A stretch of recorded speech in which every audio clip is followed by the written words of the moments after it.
Hello everyone, welcome back. तो हम पिछली वीडियो में real, imaginary part, definition, algebraic operation, conjugate और मॉड्यूलस के बारे में डिस्कस कर चुके हैं। आज हम शुरू करेंगे आर्ग्यूमेंट के साथ और फिर हम पोलर रिप्रेजेंटेशन की ओर बढ़ेंगे। तो आर्ग्यूमेंट क्या होता है? अब तक हम क्या कर रहे थे, हम हमारा जो कॉम्प्लेक्स नंबर है उसको आर्गेंट प्लेन पर प्लॉट कर रहे थे। ये हमारी क्या थी? रियल एक्सिस थी। ये हमारी इमेजिनरी एक्सिस थी। यहाँ पर हमारा suppose a plus i b, a comma b हम बोल सकते हैं। यहाँ पर हमें a चलना है और यहाँ पर हमें b चलना है। सही बात है। और हमने ये भी देख लिया कि इस 0 0 से जब हम इसको कनेक्ट कर देते हैं तो ये हमारा क्या आ जाएगा? मोड z आ जाएगा। ठीक है। तो आर्ग्यूमेंट क्या होता है? आर्ग्यूमेंट होता है कि ये जो लाइन है हमारी, ये पॉजिटिव रियल एक्सिस के साथ कितना एंगल बना रही है, वो आपका आर्ग्यूमेंट हो जाएगा corresponding to that complex number. ठीक है। तो यहाँ पर हमें क्या दिख रहा है? ये एक एक्यूट एंगल दिख रहा है और राइट एंगल है यहाँ पर। ठीक है। तो हम क्या लगा सकते हैं? ट्रिग्नोमेट्री रेशियो लगा सकते हैं। तो वहां से हमारे पास क्या आ जाएगा? टेन थीटा किसके बराबर आ जाएगा? बी अपॉन ए के बराबर आ जाएगा, परपेंडिकुलर बाय बेस। तो यहाँ से हमारा थीटा निकल गया, कितना आ गया? टेन इनवर्स बी बाय ए आ गया। ये हम लेंथ लेकर चल रहे हैं तो यहाँ पर आप मोड ए भी लिख सकते हैं कि आपको साइन इन कंसिडरेशन नहीं लेना है, आपको सिर्फ मॉड्यूलस वैल्यू लेनी है। वैल्यू क्या, नंबर क्या है, वो कंसिडरेशन में लेना है। सही बात है। ओके। तो यहां पर सपोज हमारा नंबर है 2+3i, यानी कि हम यहां पर 2 स्टेप्स चले, ये हमारा 2 है, और यहां पर हम 3 स्टेप्स चले, मतलब ये हमारा कितना हो गया? 3 हो गया।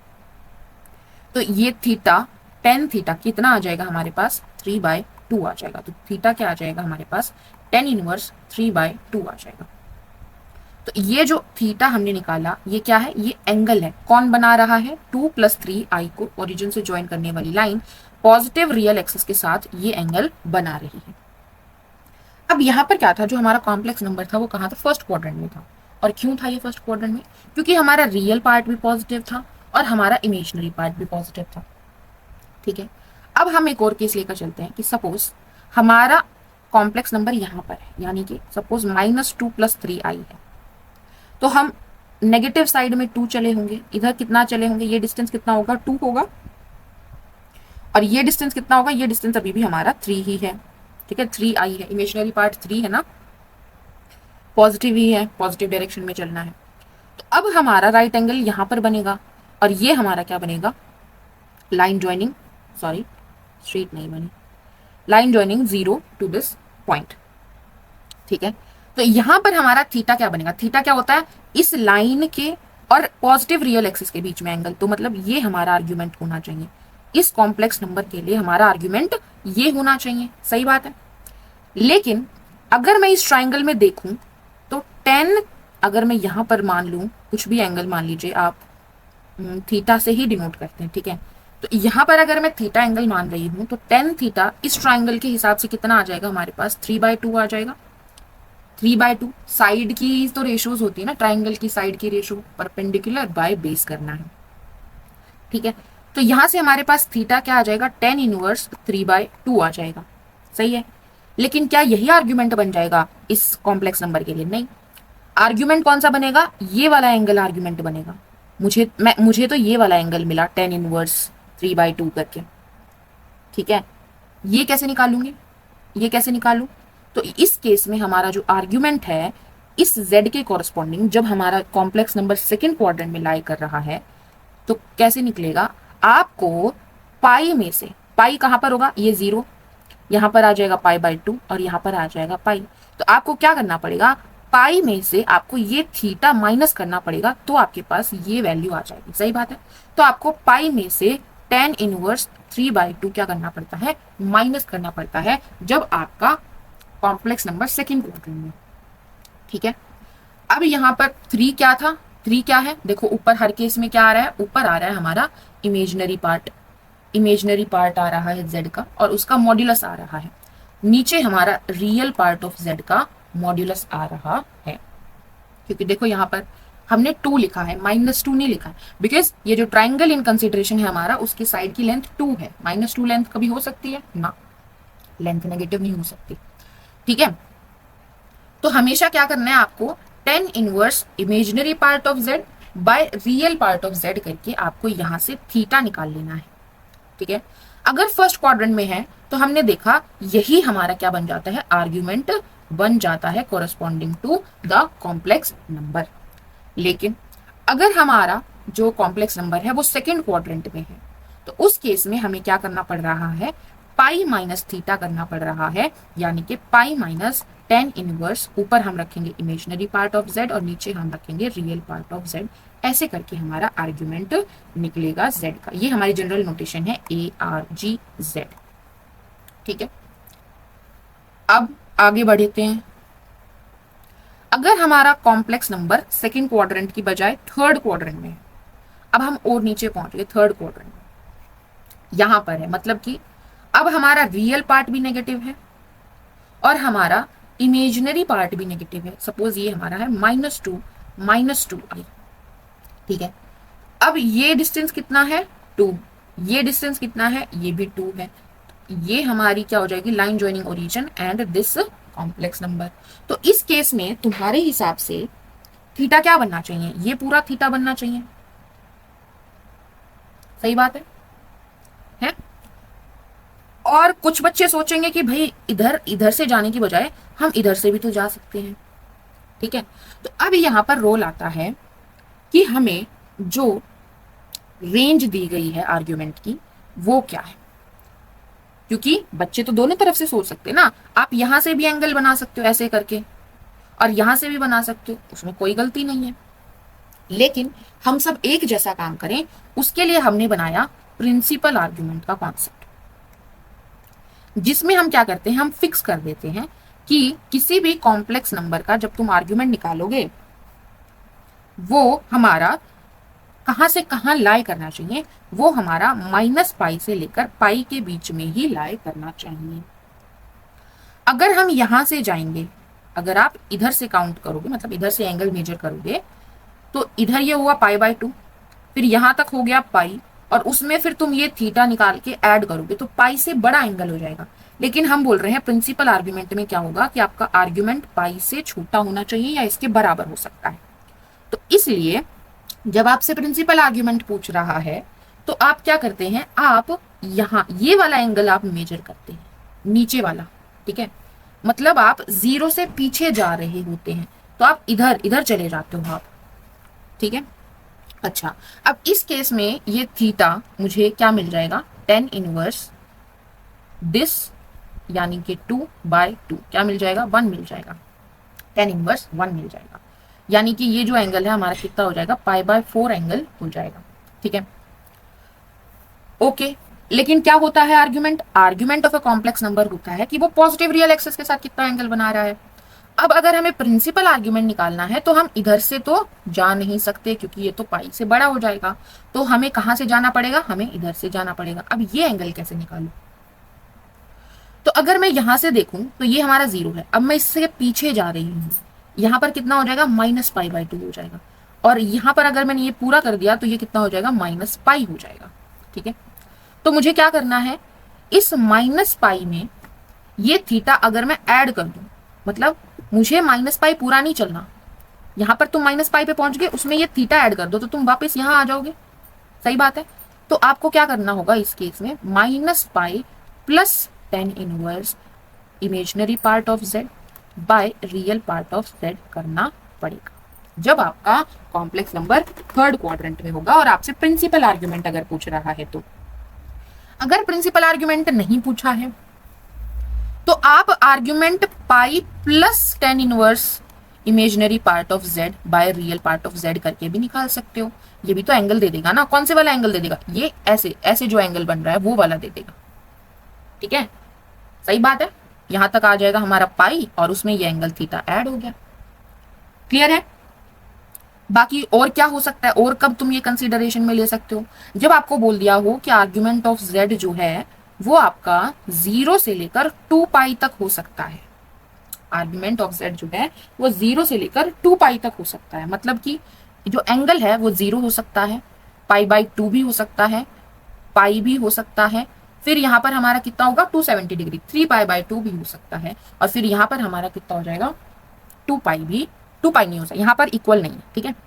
वापस से आप इसी लाइन पर पहुंच गए तो इसको 0 डिग्री से आप डिनोट कर सकते हो, 0 रेडियन से आप डिनोट कर सकते हो, ठीक है।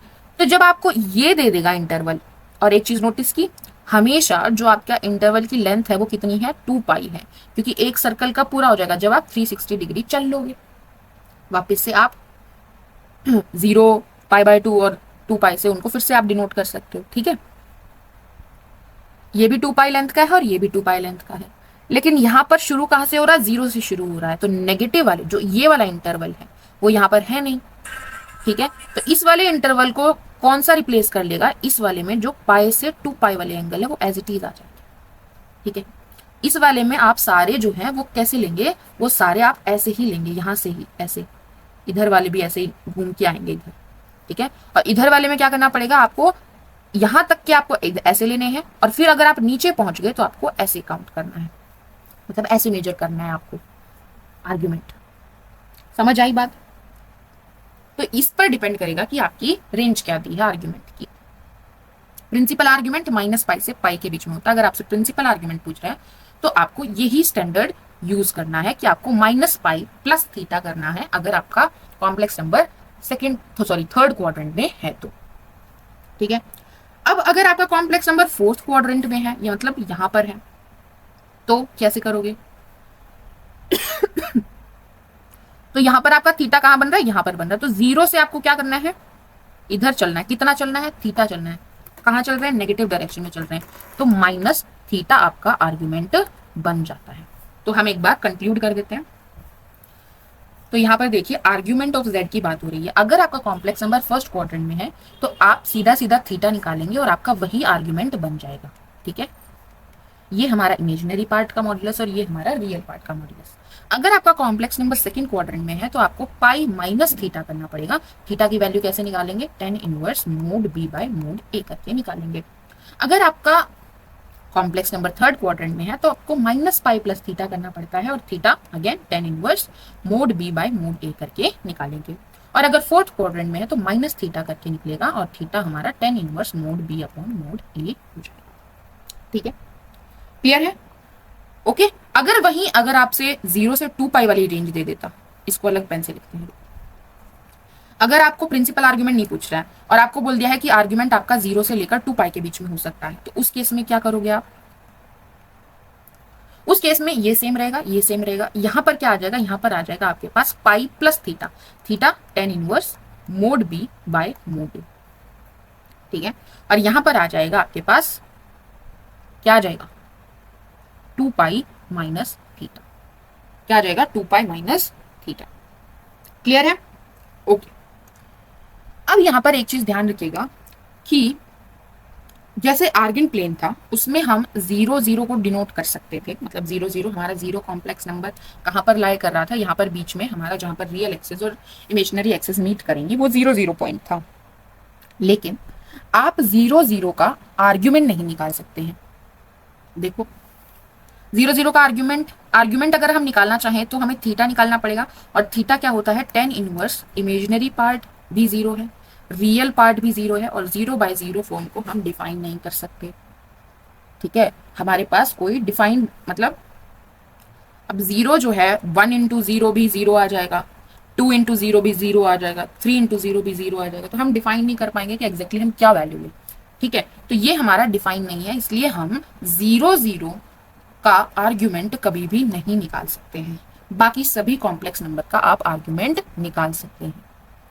क्लियर है यहां तक बात सभी को, कोई दिक्कत नहीं है, आर्ग्यूमेंट समझ आया।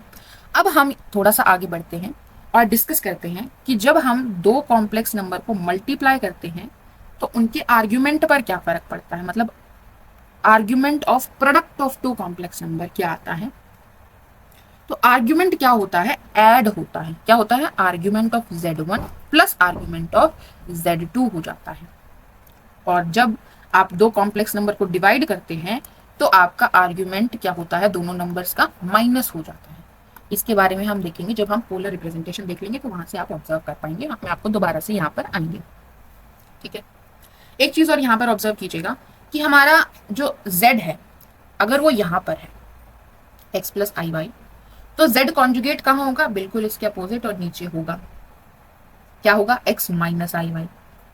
अगर ये x प्लस आई वाई है तो ये थीटा हमारा आर्ग्यूमेंट बन जाएगा, थीटा से आर्ग्यूमेंट आ जाएगा। ये x माइनस आई वाई है तो यहां से भी हमारा जो थीटा है वो सेम ही आएगा कि नहीं, बताओ। ऊपर वाले केस में थीटा क्या आ जाएगा, tan inverse mod y by mod x, मतलब y बाय x आ गया। नीचे वाले केस में क्या आ जाएगा हमारे पास, tan inverse mod minus y by mod x। यहां पर भी क्या आ जाएगा, y बाय x आ जाएगा। तो दोनों ही केसेस में ये जो थीटा है ये बराबर आ रहा है। फर्क इतना है कि ये थीटा पॉजिटिव आएगा और इसके कोरस्पॉन्डिंग जब हम आर्ग्यूमेंट लिखेंगे तो हमारा क्या आ जाएगा, माइनस का थीटा आ जाएगा। सो आर्ग्यूमेंट ऑफ z हमारा क्या था, थीटा था, तो आर्ग्यूमेंट ऑफ z कॉन्जुगेट हमारा क्या आ जा रहा है, माइनस थीटा आ जाता है। ठीक है, तो ये रिलेशन भी आप लिखिएगा कि आर्ग्यूमेंट ऑफ z कॉन्जुगेट जो है वो minus times argument of z होता है।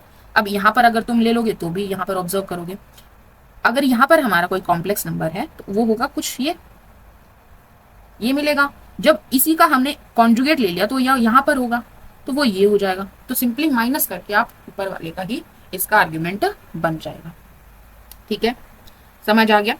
ओके, नेक्स्ट अगर हम बात करें माइनस ऑफ z की, नहीं यहां पर बात नहीं करते हैं, इसको एज इट इज रख। अब हम बात करते हैं argument of z upon z conjugate. z upon z conjugate अगर है हमारे पास तो उसका आर्ग्यूमेंट क्या आएगा। तो सबसे पहली बात हमने क्या देखा था कि जब डिवाइड में होते हैं तो क्या होता है, आर्ग्यूमेंट माइनस होता है। तो क्या होगा, argument of z plus argument of z बार होगा। फिर हमने देखा कि argument of z bar z conjugate क्या होता है, minus of argument of z होता है। ठीक है, यहां पर माइनस आएगा ना, क्या होता है, minus of argument of z होता है। तो यहां पर क्या आ जाएगा, इसकी जगह पुट करेंगे तो प्लस आर्ग्यूमेंट ऑफ z आ जाएगा। Argument of z plus argument of z यानी twice of argument of z।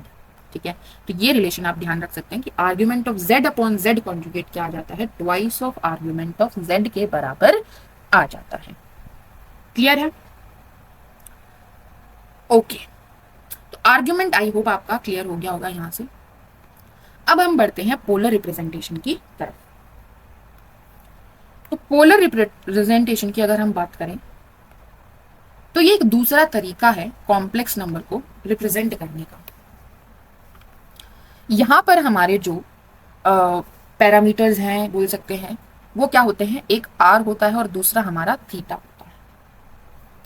Theta basically argument लिख लीजिए, आर्ग्यूमेंट ऑफ z होता है और r क्या होता है, मॉड्यूलस ऑफ z होता है। मॉड्यूलस ऑफ z होता है दैट इज मोड z। ठीक है, अर्गेंट प्लेन में हम क्या कर रहे थे, रियल एक्सिस थी हमारे पास, एक इमेजिनरी एक्सिस थी। रियल पार्ट जितना उतना इधर चल लेंगे, इमेजिनरी पार्ट जितना उतना इधर चल लेंगे और हमारा जो कॉम्प्लेक्स पॉइंट है, कॉम्प्लेक्स नंबर है वो वहां पर प्लॉट हो जाता है। पोलर रिप्रेजेंटेशन में क्या करते हैं कि हमारी ये एक लाइन है।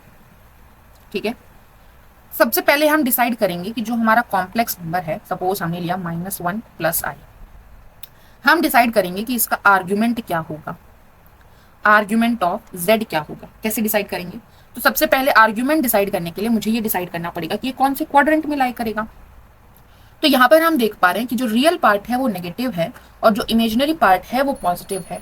रियल पार्ट नेगेटिव है मतलब इधर है और जो हमारा इमेजिनरी पार्ट है वो पॉजिटिव मतलब इधर है। तो हमारा कौन सा क्वाड्रेंट हो जाएगा, सेकेंड क्वाड्रेंट में लाई करेगा।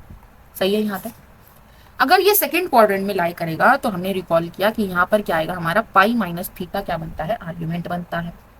तो थीटा कैसे निकालेंगे, थीटा हमारा आ जाएगा टेन इनवर्स, ऊपर क्या रखना है, मॉड्यूलस ऑफ इमेजिनरी पार्ट क्या है 1, नीचे क्या रखना है, मॉड्यूलस ऑफ रियल पार्ट यानी मॉड्यूलस ऑफ -1, नीचे भी क्या आ जाएगा 1। तो क्या आ गया, टेन इनवर्स 1 थीटा के बराबर, यानी टेन थीटा किसके बराबर है, 1 के बराबर है। तो बताओ 1 कहां पर होता है, पाई बाय 4, कहां होता है, पाई बाय 4। ठीक है, तो यहां से आपके पास क्या आ गया कि थीटा की वैल्यू आ गई पाई बाय 4। तो पाई माइनस पाई बाय 4 आपका क्या आ जाएगा, आर्ग्यूमेंट आ जाएगा corresponding to this z, that is कितना हो जाएगा 3 पाई बाय 4। तो अब अगर आपको -1 प्लस 3i प्लॉट करना है पोलर रिप्रेजेंटेशन के हिसाब से, तो इस पर आप इसको पोल मान के चलिए और यहां पर आप 3 पाई बाय 4 का एंगल बनाइए। तो 90 डिग्री और फिर आपका 45 डिग्री, तो ये आपका एंगल बन जाएगा। ठीक है, उसके बाद आप मॉड्यूलस निकालिए जेड का। जेड का मॉड्यूलस कितना होगा, -1 का स्क्वायर प्लस 1 का स्क्वायर का स्क्वायर रूट, कितना हो गया, √2। तो यहां पर अब आपको क्या करना है, √2, ये 1 यूनिट 2 यूनिट, √2 इज 1.4 समथिंग, तो आपका कुछ यहाँ पर ये पॉइंट लाई करेगा, ये आपका जो कॉम्प्लेक्स नंबर है वो आपका यहाँ लाई करेगा according to the polar representation.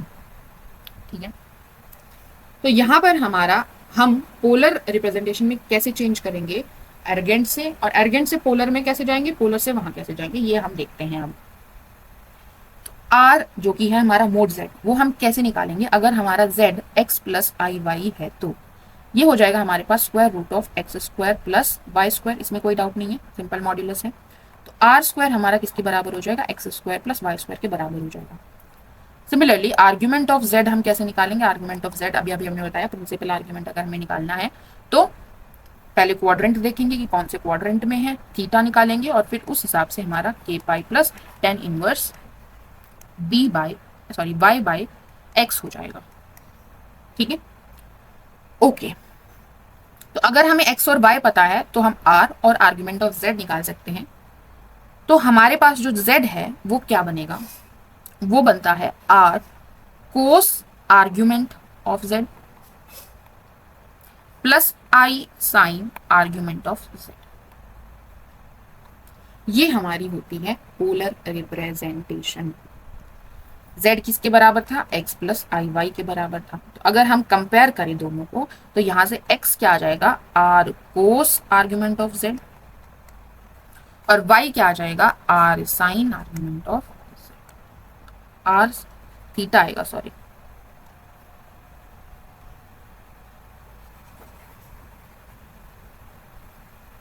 तो अगर हम कंपेयर करेंगे तो यहां से क्या आ जाएगा, x किसके बराबर आ जाएगा, r cos argument of z, और y किसके बराबर आ जाएगा, r sine argument of z के बराबर आ जाएगा। अब अगर आपको r पता है, आर्ग्यूमेंट ऑफ z पता है, तो आप x निकाल सकते हैं। r पता है, आर्ग्यूमेंट ऑफ z पता है, तो आप y भी निकाल सकते हैं। इस तरह से आप आर्गेंट से पोलर फॉर्म में जाएंगे और पोलर फॉर्म से आर्गेंट फॉर्म में जाएंगे। अगर हम इन दोनों को देखें कि x इसके बराबर है, y इसके बराबर है, तो यहां से आप देखिए कि अगर मैं इसका स्क्वायर करूं तो ये बन जाएगा, और इधर स्क्वायर करूं तो ये बन जाएगा, और अगर मैं इन दोनों को ऐड कर दूं तो क्या बन जाएगा, x square plus y square किसके बराबर हो जाएगा, आर स्क्वायर कॉमन ले सकती हूँ, cos square theta plus sign square theta that is 1 हो जाएगा। तो आ गया, आर स्क्वायर किसके बराबर आ गया, x square plus y square के बराबर आ गया, यानी आर आपका square root of x square plus y square. समझ रहे हो, तो यही हमारा पोलर रिप्रेजेंटेशन है। पोलर रिप्रेजेंटेशन अगर आपसे कोई पूछ रहा है तो आपको क्या करना है, आर निकालना है, आपको आर्ग्यूमेंट ऑफ जेड निकालना है, और आपको r cos argument of z plus i sine argument of z form में लिखना है। क्लियर है बात, ओके। अब हम डिस्कस करते हैं कि अगर हम इतना बड़ा ना लिखना चाहें तो और क्या लिख सकते हैं। तो भाई इसी को हम एक तरह से और रिप्रेजेंट करते हैं। तो हमने देखा कि जो cos theta plus i sine theta है ना, ये बराबर हो जाता है e raise to power i theta के। किसके बराबर हो जाता है, e raise to power i theta के बराबर हो जाता है।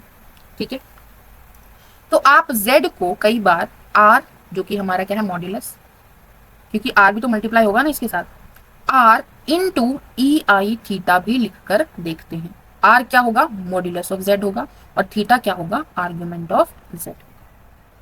क्लियर है, ओके। देखो यहां पर अगर हम बात करें तो जब आपको tan theta is equals to 1 आपको मिलती है तो इन जनरल आप क्या करते हैं, आप इसको क्या करेंगे, tan theta is equals to 10 pi by 4 लिखेंगे, और आप जनरल सोल्यूशन अगर लिखना चाहें तो थीटा किसके बराबर आ जाएगा, n pi plus pi by 4 के बराबर आ जाएगा। n आपका इंटीजर से आ रहा होगा। ठीक है, तो ये सारे थीटा पॉसिबल होंगे ना, है, पर हम यहाँ पर प्रिंसिपल वैल्यू निकालना चाह रहे हैं, तो हम यहाँ पर जो पहला पॉसिबल है हमारा वही लेंगे। ठीक है, जो हमारा पाई बाय 2 तक होगा मैक्सिमम। ठीक है, ओके। पाई बाय 2 तक की जो वैल्यू होगी ना वही लेनी है यहाँ पर हमें, क्योंकि हम जब थीटा निकाल रहे हैं तो ये थीटा कहाँ से निकाल रहे हैं, हम इस ट्राइंगल से निकाल रहे हैं, और इसमें ये जो एंगल है ये पाई बाय 2 से बड़ा हो ही नहीं सकता, क्योंकि ये पाई बाय 2 है, इन दोनों का तो सम पाई बाय 2 आएगा, अकेला थीटा हमारा पाई बाय 2 से बड़ा नहीं हो सकता। ठीक है, तो जब हम theta is equal to 10 inverse b by a लिखते हैं तो यहाँ पर जो थीटा की वैल्यू है ना वो आपको 0 से पाई बाय 2 के बीच में ही चेक कर देखनी है, उसी में से कोई लेनी है जो भी आपकी पॉसिबल वैल्यू है। ओके, यहाँ पर अब हम देखते हैं कि अगर हमें z1 दे रखा है r1 कोस थीटा वन में आर्ग्यूमेंट ऑफ z1 मान के चल रही हूँ, plus i sine theta one, यहाँ पर r1 जो है वो मॉड्यूलस ऑफ z1 है। नेक्स्ट हमें दिया गया है z2 जिसका मॉड्यूलस r2 है और जिसका आर्ग्यूमेंट थीटा 2 है। ठीक है, यहां तक बात। अब अगर आपको z1 बाय z2 करना है, यानी कि मुझे दोनों कॉम्प्लेक्स नंबर को क्या करना है, डिवाइड करना है, तो क्या हो जाएगा r1 cos theta one plus i sine theta one by r2 cos theta 2 plus i sine theta 2, ये होगा। तो जब हम डिवाइड करते हैं तो क्या होगा, नीचे वाले के कॉन्जुगेट से मल्टीप्लाई डिवाइड करोगे तो r2 cos theta 2 minus i sine theta 2 हो जाएगा। ठीक है यहाँ तक, और ऊपर भी r2 cos theta 2 minus i sine theta 2 हो जाएगा, ये मल्टीप्लाई में है। तो यहाँ पर r1 इंटू r2 हो गया ऊपर, और नीचे r2 इंटू r2 हो गया, तो एक r2 से r2 कैंसिल हो जाएगा और हमारे पास सिर्फ r1 बाय r2 बच जाएगा। उसके बाद cos theta one plus i sine theta one into cos theta 2 minus i sine theta 2, product of two complex numbers. तो कैसे करेंगे, ये हो जाएगा cos theta one cos theta 2, उसके बाद आ जाएगा हमारे पास आई स्क्वायर इज -1 और फिर यहाँ पर माइनस है तो प्लस हो जाएगा sine theta one sine theta 2। ठीक है, ये आ गया real part, plus i times cos theta one sine theta 2। ठीक है, एंड हमारे पास आ जाएगा प्लस में sign theta 2, sorry sine theta 1 कोस थीटा 2। सही है, क्लियर है। बाय नीचे क्या हो जाता है, हमारा मॉड्यूलस का स्क्वायर आ जाता है नीचे वाले का, तो क्या आ जाएगा यहाँ पर cos theta 2 plus i sine theta 2 cos theta 2 minus i sine theta 2, तो ये हो जाएगा हमारा कोस स्क्वायर थीटा 2। देखो a प्लस बी है और a माइनस बी है, तो a square minus b square. ठीक है, और इसका स्क्वायर जब मैं करूंगी तो i square sine square theta by 2 आएगा। आई स्क्वायर क्या होता है, -1, बाहर माइनस है तो क्या हो जाएगा +1, तो हमारे पास क्या आ जाएगा cos square theta 2 plus sign square theta 2 that is 1। तो डिनोमिनेटर में हमारे पास सिर्फ क्या बन गया है, 1 बन गया है। यहां तक इतनी चीज क्लियर है, सही है यहाँ तक। सिंपल मैंने मल्टीप्लाई किया, ऊपर मल्टीप्लाई करके लिखा, नीचे भी मल्टीप्लाई करके लिखा। अब देखो ये जो है ये आपको आइडेंटिटी दिख रही है, कोस ए कोस बी प्लस साइन ए साइन बी किसकी आइडेंटिटी होती है, कोस ए माइनस बी की आइडेंटिटी होती है। यहां पर अगर तुम देखोगे तो आपको दिख रहा है साइन ए कोस बी माइनस कोस ए साइन बी किसकी है, साइन ए माइनस बी की आइडेंटिटी है। सही है, और बाहर क्या है, r1 बाय r2 है, तो ये आ गया आपके पास z1 बाय z2। ठीक है, अगर आपको ऐसे लिखकर दे रहा है और आपसे पूछ लिया कि भाई z1 बाय z2 का मॉड्यूलस क्या है, तो ये जो बाहर तुमने कॉमन लिखा है यही मॉड्यूलस है, क्योंकि पोलर फॉर्म रिप्रेजेंटेशन में जो हमारा कोस है साइन है उनका कोएफिशिएंट 1 होना चाहिए, और बाहर जो हमारा प्रोडक्ट में आया है यही क्या था, मॉड्यूलस था। तो z1 बाय z2 का मॉड्यूलस क्या आ गया, r1 बाय r2। r1 क्या था, z1 का मॉड्यूलस, r2 क्या था, z2 का मॉड्यूलस। तो ये आइडेंटिटी हमने कल देखी थी, ये प्रॉपर्टी देखो आज क्रॉस वेरीफाई हो गई, क्रॉस चेक हो गई। अब आर्ग्यूमेंट वाली जो प्रॉपर्टी हमने देखी थी ऊपर, ये argument of z1 bye z2 क्या बनता है, तो यहां से देखो आर्ग्यूमेंट क्या आ रहा है, θ1 माइनस θ2, और θ1 क्या था, आर्ग्यूमेंट ऑफ z1, और θ2 क्या था, आर्ग्यूमेंट ऑफ z2। क्लियर है, ठीक है। अब ऐसे ही z1 इंटू z2 निकाल के देखो तुम लोग, z1 इंटू z2 क्या आएगा, ये आ जाएगा r1 cos θ1 plus i sign θ1, यहां पर आ जाएगा into r2 cos θ2 plus i sign θ2। तो ये तो मल्टीप्लाई में है, दोनों बाहर आ जाएंगे, R1 इंटू R2। तो देखो modulus of Z1 dot Z2 किसके बराबर होता है, मोड Z1 मोड Z2 के बराबर होता है। कल हमने देखा था, यहाँ से देखो ये आ रहा है कि नहीं, R1 क्या है, मोड Z1 है, इंटू R2 क्या है, मोड Z2 है। इन दोनों को मल्टीप्लाई करके बताओ क्या आएगा, करो तुम लोग। कोस थीटा 1 कोस theta 2 minus sine theta 1 sign theta 2, ये हमारा आ गया real part, plus i times imaginary part क्या आ जाएगा, cos theta 1 sign theta 2 plus sine theta 1 कोस थीटा 2। ठीक है, ये आ गया हमारा इमेजनरी पार्ट। तो ये किसकी आइडेंटिटी है बताओ जरा, बताओ बताओ बताओ। ये हमारी आइडेंटिटी है, इसको साइड में रखो। तो ये हमारा क्या बन गया फाइनली, R1 इंटू R2। ये आइडेंटिटी है हमारी कोस थीटा 1 प्लस थीटा 2 की, प्लस आई, यहाँ पर क्या दिख रहा है आपको, साइन ए कोस बी प्लस कोस ए साइन बी। तो ये किसकी आइडेंटिटी है, साइन ए प्लस बी। ठीक है, तो अब देख पा रहे हो कि आर्ग्यूमेंट ऐड हुआ है, Z1 का आर्ग्यूमेंट और Z2 का आर्ग्यूमेंट ऐड हुआ है। क्लियर है ये चीजें। तो ये दोनों आपकी आइडेंटिटी यहाँ पर वेरीफाई होगी कि argument of Z1 bye Z2 जो है वो हमारा माइनस हो जाएगा दोनों का आर्ग्यूमेंट, और Z1 इंटू Z2 हमारा क्या हो जाता है, ऐड हो जाता है। ऐसे ही आप कॉन्जुगेट का निकाल के देखिएगा आर्ग्यूमेंट, वो भी आपका यही आएगा। देखोगे अगर Z मेरे पास दिया गया है R cos theta plus i sine theta, यहाँ पर R जो है वो मोड Z के बराबर है और थीटा जो है वो आर्गुमेंट ऑफ Z के बराबर है। तो हमारा Z कॉन्जुगेट क्या मिलेगा, Z कॉन्जुगेट में करना क्या होता है, इमेजिनरी पार्ट का साइन चेंज करना होता है। तो क्या हो जाएगा, R cos theta plus minus time I sine theta हो जाएगा। सही है यहाँ तक, सही है, बिल्कुल सही है। तो मैं इसको cos of minus theta plus i times sign of minus theta लिख सकती हूँ, बिकॉज जब हमारा एंगल नेगेटिव होता है तो साइन माइनस बाहर निकाल देता है और कोस माइनस को खा जाता है। ट्रिग्नोमेट्री में आपने ये पढ़ा होगा। ठीक है, तो ये हमारा इसके बराबर ही है, कोई दिक्कत नहीं है इसमें।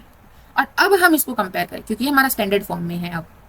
ठीक है, तो अब अगर हम कंपेयर करें तो यहां से एक रिजल्ट तो तुम ये ध्यान रखना कि Z का मॉड्यूलस निकालो चाहे Z कॉन्जुगेट का मॉड्यूलस निकालो, दोनों क्या आएंगे, बराबर आएंगे।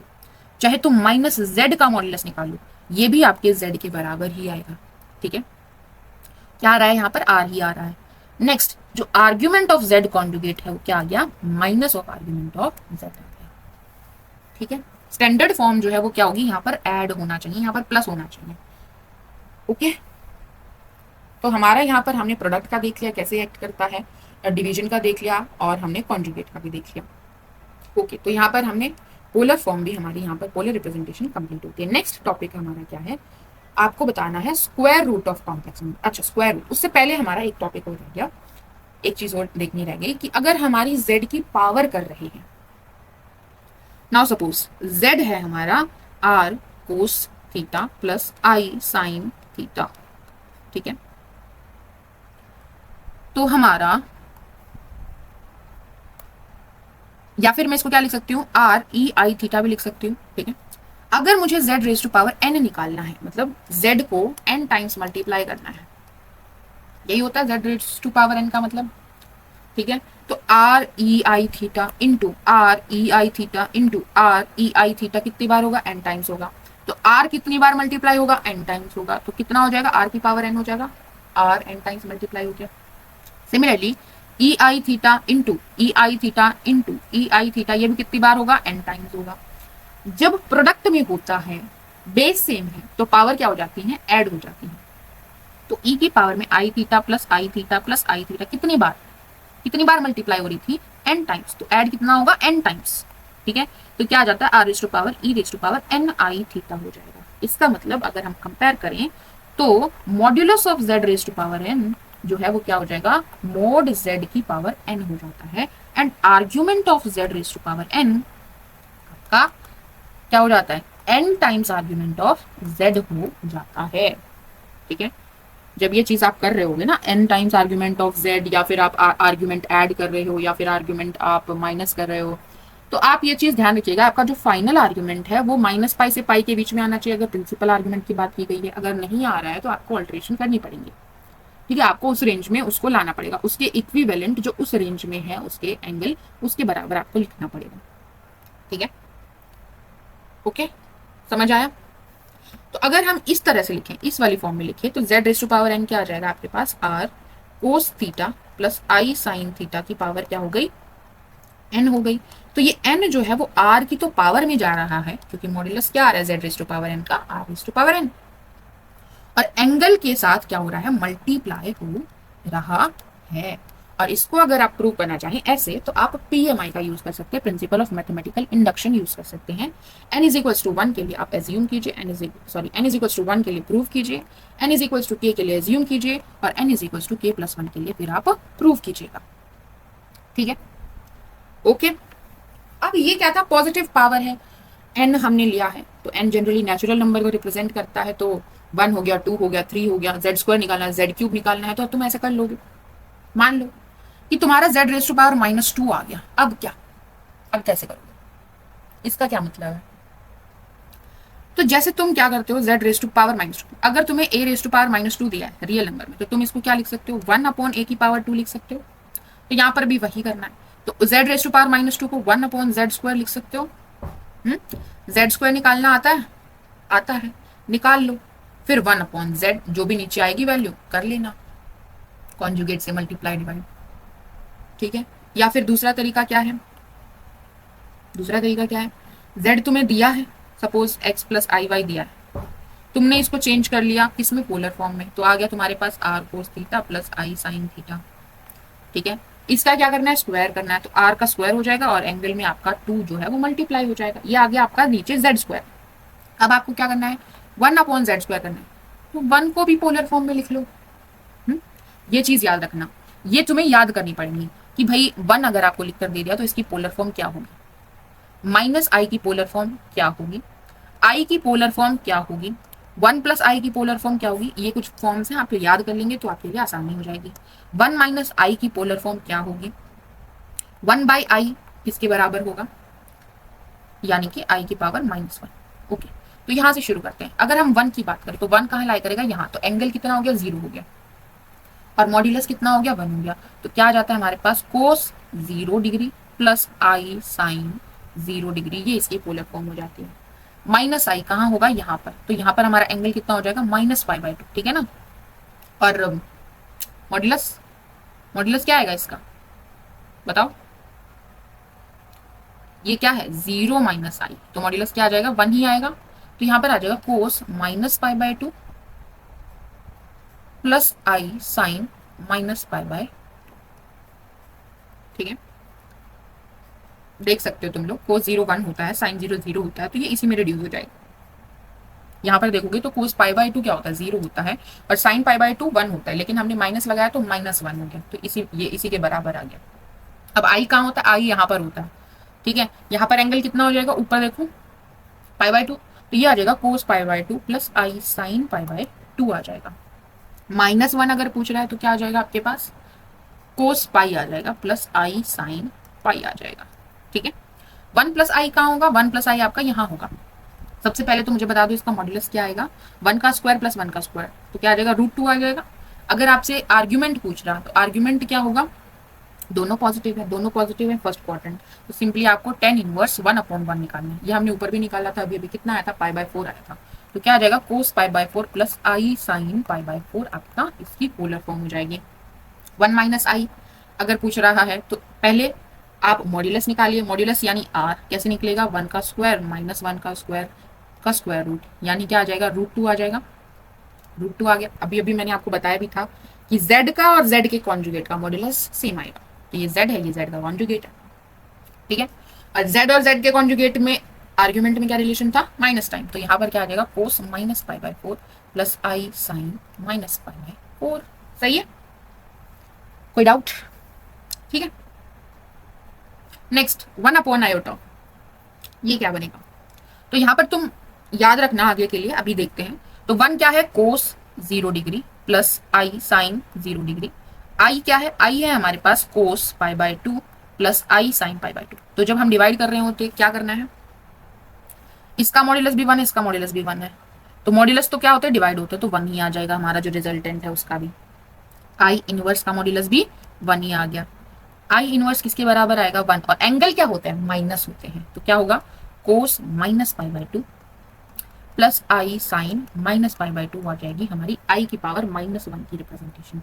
और ये किसकी रिप्रेजेंटेशन थी, ये हमारी माइनस आई की रिप्रेजेंटेशन है। तो आई का जो इनवर्स है ना वो माइनस आई ही होता है, ये चीज भी याद कर लो, ठीक है, क्लियर है। अब अगर आपसे कोई पूछ ले कि 1 प्लस आई बाय 1 माइनस आई इसका मॉड्यूलस क्या होगा, तो ये z है, ये z का कॉन्जुगेट है, दोनों का मॉड्यूलस सेम ही होता है, तो मॉड्यूलस क्या आ जाएगा 1 आ जाएगा, सीधा सवाल है डायरेक्ट।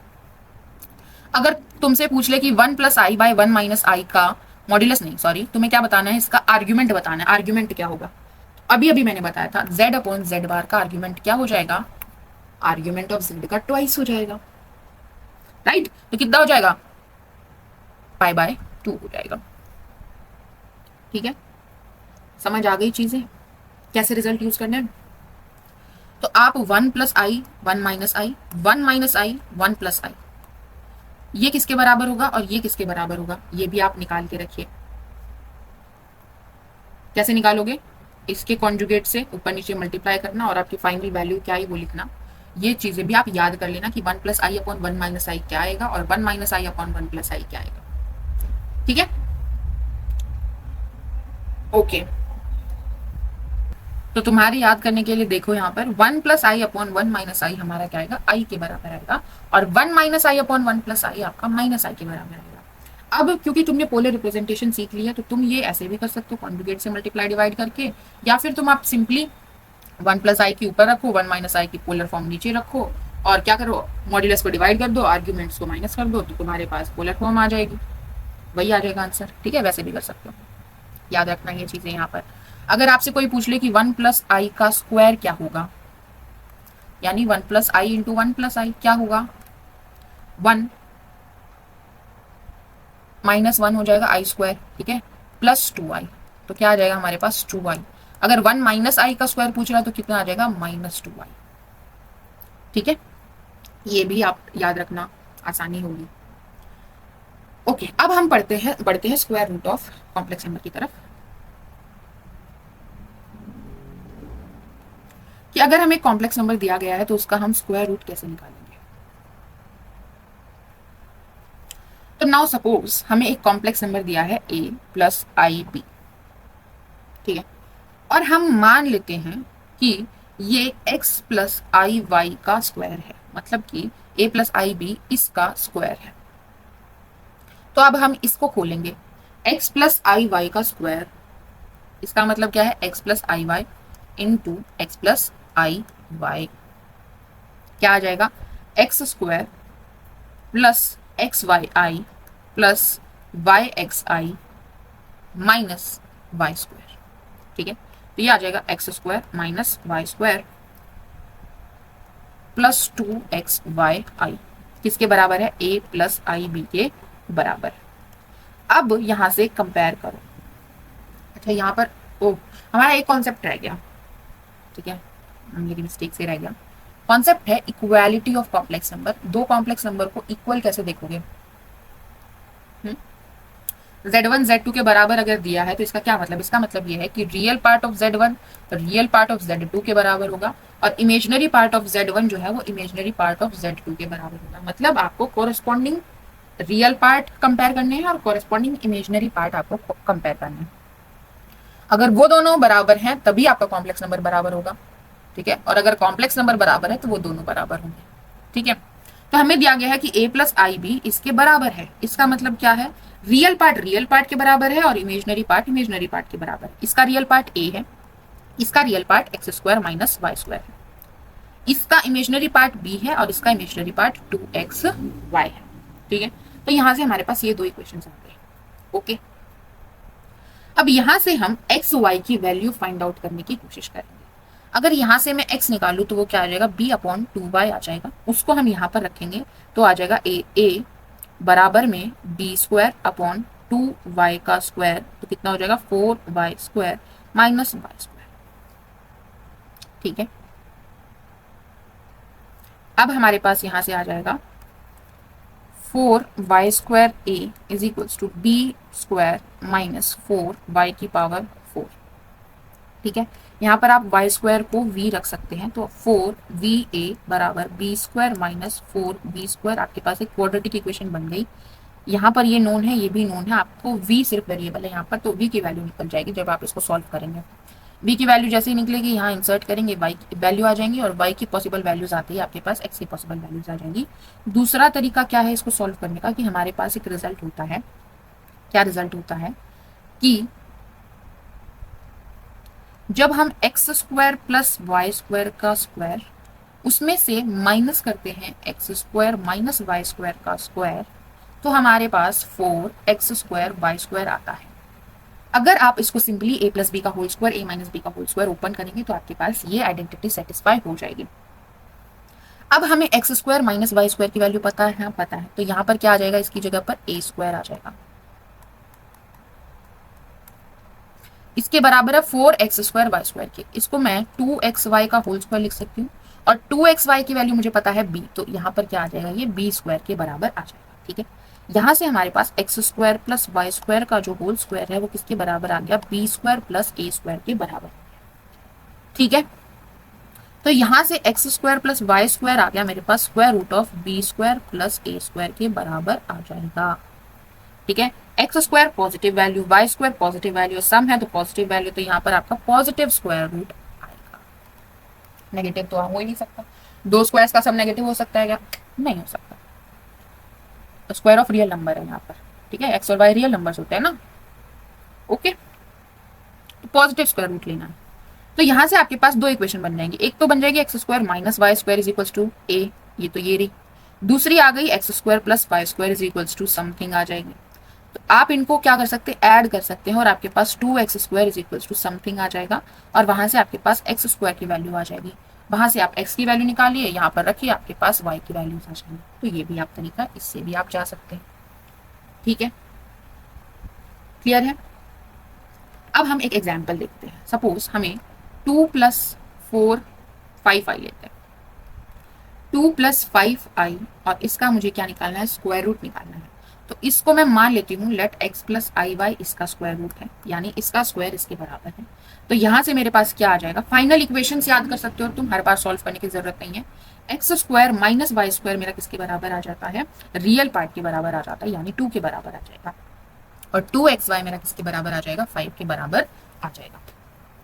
ठीक है, यहां से अब मेरे पास क्या था रिजल्ट, कि x² प्लस y² का whole square minus x² minus y² का होल स्क्वायर किसके बराबर आ जाएगा, 2xy के होल स्क्वायर के बराबर आ जाएगा। यानी मेरे पास आ गया कि x² प्लस y² का होल स्क्वायर किसके बराबर है, 5 का स्क्वायर यानी 25, प्लस x² माइनस y² की वैल्यू रखी 2, तो 2 का स्क्वायर आ जाएगा मेरे पास 4, ये किसके बराबर आ गया, 29। तो स्क्वायर रूट 29 के बराबर आ गया मेरे पास x² प्लस y²। ठीक है, यहाँ तक बात। अब एक इक्वेशन तो मेरे पास ये थी, दूसरी इक्वेशन ये आ गई, दोनों को अगर मैं ऐड कर दूं तो 2x² मेरा किसके बराबर आ गया, 2 प्लस रूट 29 के बराबर आ गया। ठीक है, तो x² क्या आ गया मेरे पास, 2 प्लस रूट 29/2। x की पॉसिबल वैल्यूज क्या आ जाएंगी हमारे पास, 2 प्लस रूट 29/2 प्लस माइनस, यहाँ पर x प्लस माइनस हो सकता है, यहाँ पर हमने पॉजिटिव रूट इसलिए लिया था क्योंकि ये भी स्क्वायर वैल्यू है, ये भी स्क्वायर वैल्यू है, और उनका ऐड किया है तो वो हमेशा पॉजिटिव आएगा, मतलब ग्रेटर देन इक्वल्स टू 0 होगा, 0 भी आ सकता है भाई। ओके, तो यहाँ से हमारे पास x की पॉसिबल वैल्यूज आ गई। यहाँ पर एक बार x की वैल्यू रखोगे तो उसकी कोरस्पॉन्डिंग y की वैल्यू आ जाएगी, तो आपके पास x प्लस आई वाई एक रूट बन जाएगा। दूसरी x की वैल्यू रखोगे तो उसके कोरस्पॉन्डिंग आपके पास y की वैल्यू आ जाएगी, तो दूसरा आपके पास स्क्वायर रूट आ जाएगा, 2 स्क्वायर रूट आ जाएंगे। ठीक है, क्लियर है, समझ आया। ठीक है, बाय प्रोसेस चलना है, सिंपल। नेक्स्ट टॉपिक है हमारा, लास्ट टॉपिक है cube root of unity. Cube root of unity, unity बोले तो 1 के क्यूब रूट्स निकालने हैं। तो हम मान लेते हैं z क्यूब रूट है किसका, यूनिटी का, यानी 1 का। इसका मतलब क्या है, क्यूब रूट कब बनता है वो इंसान, x, सपोज हम बोल रहे हैं 2 क्यूब रूट है किसका, 8 का। क्यों है, क्योंकि 2 का क्यूब 8 है, इसीलिए तो 2 क्यूब रूट है ना 8 का। तो हम बोल रहे हैं कि z क्यूब रूट है यूनिटी का, तो z क्यूब क्या आ जाएगा हमारे पास, 1 आ जाएगा। तो अब इसको अगर हम इधर लेकर आएंगे तो z cube minus 1 is equal to 0 आ गया। अगर हम इसको देखें तो इसका फैक्टर क्या बन जाएगा, z minus one into z square plus z plus one is equals to 0। Simple, a cube minus b cube किसके बराबर होता है, a minus b, a square plus b square plus a b के बराबर होता है, राइट। ओके, तो यहां से हमारे पास आ गया, जब हम इसको जीरो, या तो ये जीरो होगा या ये जीरो होगा, जब इसको जीरो के बराबर रखेंगे तो एक पॉसिबल वैल्यू आ गई z इज इक्वल्स टू 1, ठीक है। जब हम इसको बराबर रखेंगे तो z square plus z plus one is equals to 0, तो ये हमारी क्वाड्रेटिक इक्वेशन है। सही है, z में क्वाड्रेटिक इक्वेशन है, तो इसको सॉल्व कैसे करेंगे, क्वाड्रेटिक फॉर्मूला लगा देते हैं, श्रीधराचार्य फॉर्मूला। क्या कहता है, माइनस बी यानी minus one plus minus under root b square one minus 4ac, तो क्या होता है माइनस 4 टाइम्स, ये भी 1 है और ये भी 1 है, बाय 2a, a वैल्यू 1 है तो 2 आ जाएगी, ये आपकी z की वैल्यू आ जाएगी। क्या आ जाएगी, minus one plus minus under root 1 minus 4 is minus 3/2। तो यहां पर मैं इसको क्या लिख सकती हूँ, minus one plus minus root 3 into root minus one, और ये किसकी वैल्यू है, आयोटा की वैल्यू है, ठीक है। तो ये आ जाएगा minus one plus minus root 3 iota by 2, ये आपकी आ गई z की वैल्यू। तो आपके पास 3 आ गए क्यूब रूट्स ऑफ यूनिटी, पहला 1, दूसरा minus one plus root 3i by 2, तीसरा minus one minus root 3i by 2, ठीक है, क्लियर है।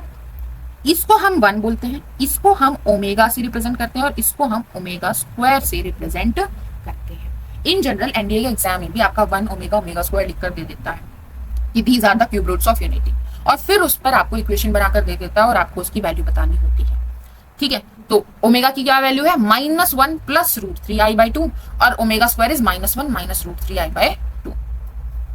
ओके, अब हमें पता है क्यूबिक जो पॉलिनोमियल्स होते हैं उनमें जो रूट्स निकलते हैं और जो कोएफिशिएंट होते हैं उनके बीच में रिलेशन होता है।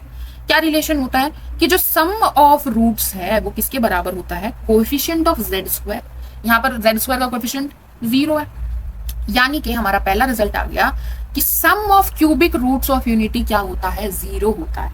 और यहीं से इसको अगर हम घुमा के लिखें तो 1 प्लस ओमेगा किसके बराबर हो जाएगा, omega square. 1 plus omega square किसके बराबर, sorry minus 1 plus omega square किसके बराबर हो जाएगा, माइनस ओमेगा के बराबर हो जाएगा। ओमेगा प्लस ओमेगा स्क्वायर किसके बराबर हो जाएगा, -1 के बराबर हो जाएगा, ठीक है, ठीक है यहाँ तक। अच्छा, अब हमारे ओमेगा जो है वो क्या है, क्यूब रूट ऑफ यूनिटी है। क्यूब रूट ऑफ यूनिटी अगर है, इसका मतलब क्या है कि अगर मैं इसका क्यूब करूं तो क्या आना चाहिए, 1 आना चाहिए।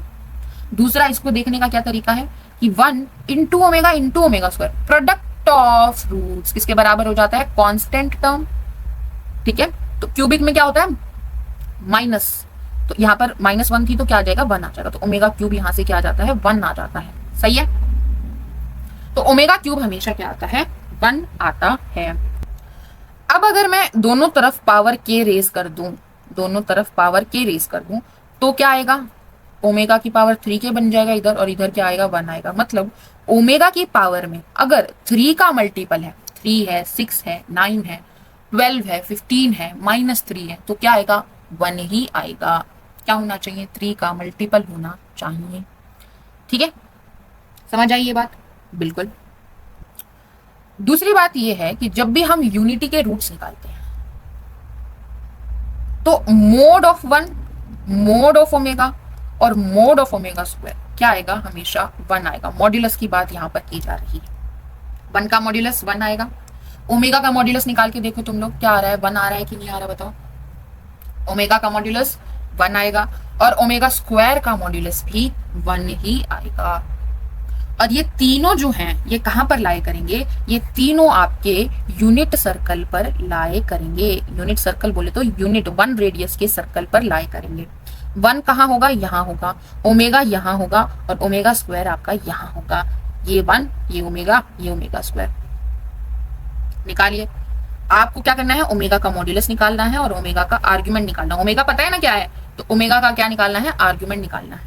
ओमेगा स्क्वायर का भी मॉड्यूलस निकालना है और ओमेगा स्क्वायर का आर्ग्यूमेंट निकालना है। निकालिए जल्दी से, 1 मिनट 30 सेकेंड्स। क्या आया, जल्दी जल्दी जल्दी जल्दी सॉल्व करो। तो हमारे पास क्या आता है, ओमेगा का मॉड्यूलस आता है 1, ओमेगा स्क्वायर का मॉड्यूलस भी आएगा 1। देखो -1/2 का स्क्वायर करेंगे तो 1/4 आ जाएगा, √3/2 का स्क्वायर करेंगे तो 3/4 आ जाएगा, दोनों को ऐड करेंगे तो हमारे पास 4/4 यानी 1 आ जाएगा और उसका स्क्वायर रूट 1 होगा। ठीक है। अच्छा, जैसे हमारा रियल नंबर्स के केस में होता है ना कि मॉड्यूलस ऑफ एक्स हमेशा ग्रेटर देन इक्वल टू 0 होता है, वैसे यहाँ पर भी है। किसी भी कॉम्प्लेक्स नंबर का जब तुम मॉड्यूलस निकाल रहे होते हो तो वो हमेशा ग्रेटर देन इक्वल टू 0 होता है, और वो 0 तभी होता है जब आपका कॉम्प्लेक्स नंबर इटसेल्फ 0 हो, यानी आपके पास 0 + i 0 हो, तभी आपका मॉड्यूलस 0 आएगा, वरना आपका मॉड्यूलस हमेशा ग्रेटर देन 0 आएगा। क्लियर है बात? ओके। अब आर्ग्यूमेंट ऑफ ओमेगा बताओ क्या आएगा। सबसे पहली बात तो ओमेगा कौन से क्वाड्रेंट में आएगा। हमारे पास जो रियल पार्ट है वो नेगेटिव है और जो इमेजिनरी पार्ट है वो पॉजिटिव है, तो सेकंड क्वाड्रेंट सही है। थीटा क्या आ जाएगा हमारे पास, tan इनवर्स √3/2 बाय 1/2, तो 2 से 2 कैंसिल, √3 आ जाएगा। √3 tan कहां पर लेता है, कहां पर लेता है, 60 डिग्री पर लेता है। कहां पर लेता है, 60 डिग्री पर लेता है। तो यहां से थीटा हमारा कितना आ जाएगा, π/3। सेकंड क्वाड्रेंट में सीधा थीटा आर्ग्यूमेंट नहीं बनेगा, आर्ग्यूमेंट क्या बनेगा, पाई माइनस थीटा, यानी 180 - 60 डिग्री बोले तो 120 डिग्री आपका क्या बन जाता है, आर्ग्यूमेंट बन जाएगा फॉर ओमेगा। और ओमेगा स्क्वायर का आर्ग्यूमेंट क्या बनेगा ना, ओमेगा और ओमेगा स्क्वायर में क्या रिलेशन है, ओमेगा और ओमेगा स्क्वायर में ये रिलेशन है कि omega square is the conjugate of omega, conjugate of omega. तो हमने क्या रिलेशन बताया था कि z और z के कॉन्जुगेट के आर्ग्यूमेंट में क्या रिलेशन होता है, माइनस टाइम्स हो जाता है। तो ओमेगा स्क्वायर का आर्ग्यूमेंट क्या आ जाएगा, -120 डिग्री आ जाएगा। या इसी को हम कितना बोल सकते हैं, -120 मतलब यहाँ से आप 120 चल रहे हो, जब आप यहाँ से 120 चल रहे हो तो इधर से कितना आ जाएगा आपके पास, 180 इधर और ये 60, कितना आ जाएगा 240। तो -120 बोल सकते हो या फिर आप 240 डिग्री भी बोल सकते हो। ठीक है। अगर प्रिंसिपल आर्ग्यूमेंट पूछे तो -120 डिग्री, अगर आपको कोई और रेंज दी है तो 240 डिग्री भी लिखा हुआ आ सकता है, कोई दिक्कत नहीं है। क्लियर है? इतनी चीजें, आगे बढ़ते हैं और कुछ रिजल्ट्स हम देखते हैं।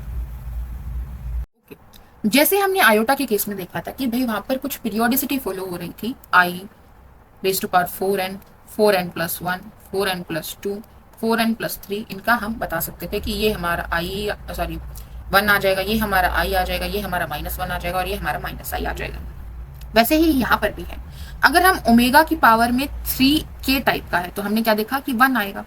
अगर ओमेगा की पावर में 3k + 1 टाइप का, तो इसको मैं ओमेगा की पावर 3k इंटू ओमेगा लिख सकती हूँ, ये 1 हो जाएगा और ये ओमेगा के बराबर आ जाएगा। अगर ओमेगा की पावर में 3k + 2 टाइप का है तो ये हमारा कहाँ रिड्यूस हो जाएगा, ओमेगा स्क्वायर की फॉर्म में रिड्यूस हो जाएगा। ठीक है। तो ओमेगा की पावर में कुछ भी अगर लिख कर दिया है तो उसको 3 से डिवाइड करके आपको चेक करना है कि रिमाइंडर क्या बच रहा है। ठीक है, क्लियर है? ओके। उसके बाद यहां पर हमने देखा कि हमारे जो क्यूब रूट्स ऑफ यूनिटी थे वो कहाँ लाई कर रहे थे, यूनिट सर्कल पर लाई कर रहे थे। 1 हमारा यहाँ लाई कर रहा था, ओमेगा यहाँ लाई कर रहा है और ओमेगा स्क्वायर यहाँ लाई कर रहा है। तो ये क्या बन रहा है, अगर हम इनको ज्वाइन कर दें तो हमारे पास एक ट्राइंगल बन रहा है। क्या बन रहा है, ट्राइंगल बन रहा है। ये जो ट्राइंगल बन रहा है ना, ये एक इक्विलेटरल ट्राइंगल बन रहा है। क्या बनता है, एक इक्विलेटरल ट्राइंगल बनता है। इसकी सारी साइड्स बराबर होती है। कितनी होती है साइड लेंथ, कितनी होगी बताओ।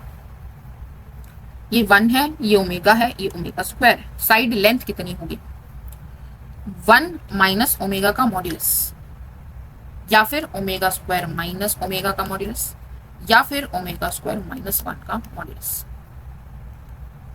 बताओ क्या ये तीनों बराबर आएंगे और कितने आएंगे, तो निकालते हैं। 1 - ओमेगा मतलब 1 - ओमेगा की वैल्यू -1/2 प्लस √3i/2, इसका क्या निकालना है, मॉड्यूलस। तो ये आ जाएगा 1 माइनस माइनस प्लस हो जाएगा, 1 + 1/2 यानी कितना आ गया 3/2, स्क्वायर करेंगे तो आ गया 9/4। यहाँ पर आ गया -√3/2, उसका स्क्वायर करेंगे तो कितना आ गया हमारे पास 3/4, तो प्लस हो गया। इसका स्क्वायर रूट कितना आ जाएगा 12/4 का स्क्वायर रूट, यानी आपके पास √3 आ जाएगा। तो ये क्या आ गया √3।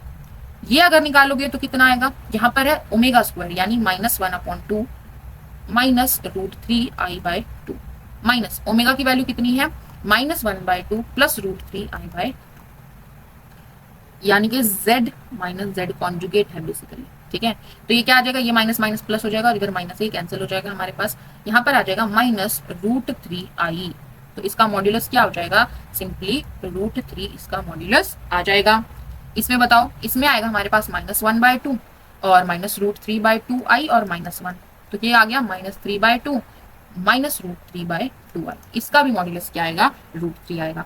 तो ये रिजल्ट भी आप ध्यान रख सकते हो, 1 माइनस ओमेगा का modulus, omega square minus omega का मॉड्यूलस, और ओमेगा स्क्वायर माइनस 1 का मॉड्यूलस क्या आएंगे आपके, √3 आता है। क्या आता है, √3 आता है। और इस इक्विलेटरल ट्राइंगल की जो साइड है उसकी लेंथ भी कितनी आएगी, √3 ही आएगी।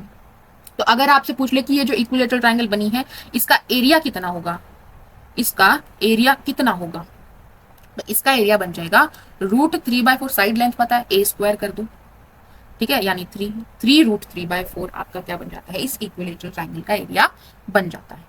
क्लियर है, समझ आया कैसे निकाला? ओके, अब हम थोड़ा सा किस पर बात करते हैं, 1 प्लस ओमेगा की पावर k प्लस ओमेगा की पावर 2k, ऐसा लिखकर दिया है, और k हमें बोल दिया है कि क्या है, 3 का मल्टीपल है। k हमें बोल दिया है कि ये क्या है, 3 का मल्टीपल है। तो अगर ये 3 का मल्टीपल है तो जैसे ये 3 का मल्टीपल हुआ, omega raise to power k क्या बन गया, 1, यही 1 एज इट इज है। यहाँ पर भी ये 3 का मल्टीपल है तो ये 2 रेज़ टू पावर k भी 3 का मल्टीपल बन गया, सॉरी 2 इंटू k भी 3 का मल्टीपल बन गया, मतलब ये भी क्या बन जाएगा, 1। तो इसकी वैल्यू हमारी यहाँ से क्या बन जाएगी, 3 बन जाएगी। ठीक है, अगर हमें k जो है वो 3 का मल्टीपल नहीं दिया है, मतलब 3 इस k को डिवाइड नहीं करता है, तो उस केस में 1 प्लस ओमेगा की पावर k प्लस ओमेगा की पावर 2k हमारा क्या बनता है, 0 बनता है हमेशा। ठीक है, समझ आया? अगर k 3 का मल्टीपल है तो हमारा क्या आ जाएगा, 3 आ जाएगा सम। वहीं अगर k हमारा 3 का मल्टीपल नहीं है तो हमारा क्या आ जाता है, सम 0 आ जाता है। ठीक है, तो हमने यहाँ पर क्यूब रूट्स ऑफ यूनिटी देखा, उसके कुछ रिजल्ट्स देखे। आई होप आपको रिजल्ट समझ आए हों। याद कर लें आप जो जो इम्पोर्टेंट रिजल्ट हैं। और यहाँ पर हमारा कॉम्प्लेक्स नंबर का जो हमारा टॉपिक है वो यहाँ पर हमारा कंप्लीट होता है। Good bye.